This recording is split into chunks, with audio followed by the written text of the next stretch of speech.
KPRC2 investigator Mario Diaz is tracking closely.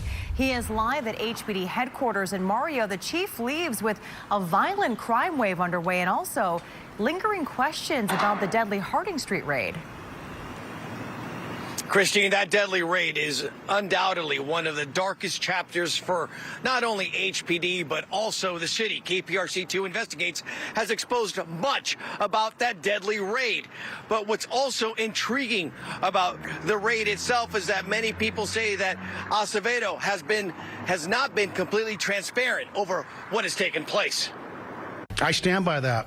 We had probable cause to be there. Nothing had Chief Art Acevedo stand his ground more firmly over the last 4 years than the deadly botched raid on Harding Street. We still had a reason to be at that home. The death of Dennis Tuttle and Regina Nicholas in the deadly botched raid is the biggest department failure during Chief Art Acevedo's tenure in Houston. Arguably, it is the biggest scandal in HPD history. In your opinion, how big of a factor is your sister's death in that case in him leaving Houston? I think it has a lot to do with it. John Nicholas spoke with KPRC2 this afternoon, hours after Acevedo announced his departure to the much smaller city of Miami. He's just not being accountable for his actions, I guess. Nicholas still has not received a direct apology from Acevedo or the city for the deaths of his sister and her husband.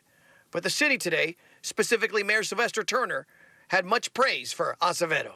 The only thing I ask is while you are here that you do an exceptional job, and he has done just that. From what I see, I don't think he's exceptional. Nicholas made one thing clear during our interview. Acevedo may be leaving Houston, but the Harding Street scandal is not going away. Me and my mom are going to fight this to the end. We're not leaving.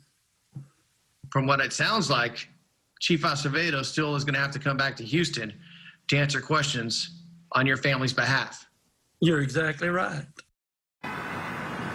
And keep in mind, as I speak to lawyers in this case, as well as to John Nicholas, it is a case that is beginning to truly ramp up on the civil side, as well as the side that has seen criminal charges filed against several HPD officers. Live in downtown at HPD headquarters, Marty, KPRC2 News.